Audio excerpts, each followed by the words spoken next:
Human asked, "Evacuation? You mean rescue, right?"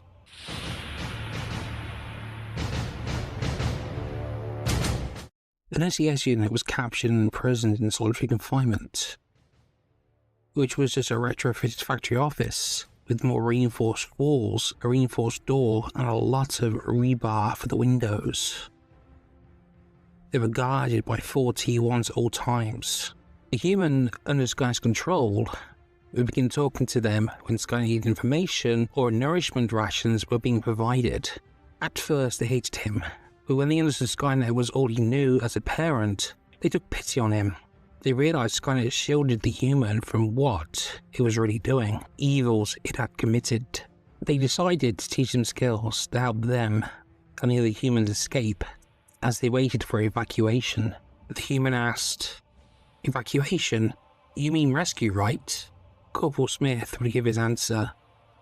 He was a man in his 50s, one of the surviving original SES members from before Judgment Day. He was clean-shaven and was someone who insisted on presentation. His hair short, he insisted on keeping in shape and his skills sharp. He never wanted to be useless to his fellow humans. Corporal Smith answered him, "No, we allowed ourselves to be captured for 2 reasons. 1, to rescue all the humans, and 2, to learn what Skynet has in the pipeline. I use the hacking skills that Sergeant Williams taught you and begin Operation Blindsight and go and regain your honor as a human being." Operation Blindsight was a rescue plan from within the camp. The human's job was to get to the central mainframe and send all files to a secure burner network, then shut down the camp and send up the flare. This camp was still being built. Being an old car factory helped Skynet in building machines, weapons and ammunition much more easily. It had retrofitted an old meeting room to serve as the mainframe and power generation room. For this human, the mainframe was not that hard to access and shut down. It started with the clunk of lights and machinery going offline, followed by the drone-sized LHKs falling from the sky and the T1s shutting down because they were not given constant instructions. Something Skynet would soon fix. A strange schematic appeared as the files were uploading.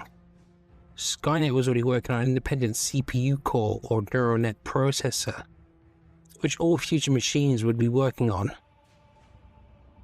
This is how humanity began hacking CPUs. Everything was offline, along with the sensors and devices used to keep all humans inside. To hack the mainframe, Wild was given a hack tool.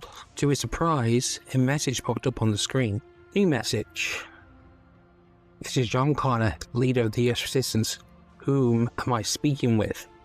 My name is Johnny Wild." Connor replied, "Wild, this is important. You have discovered CPU core tech, vital to our plans. Is there a working model of a CPU independent core machine?" Wild replied, "Yes. A T-Dog Generation 2. Connor responded, "Excellent. Follow my instructions to use this new file." One of the first independent CPU core users was the 2nd generation T-Dogs, one of which Wild tried hacking using the data. All you needed to do was follow these steps. Access the CPU core and remove it. Next, link the CPU to the device. Access the subconscious routines. Find and disable the Skynet files. Find and disable the objectives files. Add in new objectives. Insert new resistance files. Replace the CPU core. The resistance files are a replacement for the Skynet files, an early version compared to what will come later, which ensured the machines were on the human side. Wild sent Connor a message. The Gen 2 T-Dog is active, and it appears the takeover was successful. Connor replied, "Excellent. Now finish your mission. We'll speak again. Now go." Wild looked down at his companion. "T-Dog, your name is Ben. Now help me secure the mainframe." Wild stopped the flare gun out the broken window and fired it directly up into the night sky. It fired like a meteor, creating a bright red light as it ascended in the sky before coming down again. Ben sniffed the ground like a real dog. He was looking for threats. His ears were moving like a real dog's, listening for the telltale sign of T1 tracks, just in case someone neural net enabled. The Gen 2 T-Dog can climb stairs. All the T1 can do is shoot their miniguns and hope for the best, then call in the TK-90s if needed. As they were making their way to the courtyard, Wild heard the sounds of trucks rolling in, then the shouts of orders. The courtyard was a large open area with a large scanning unit.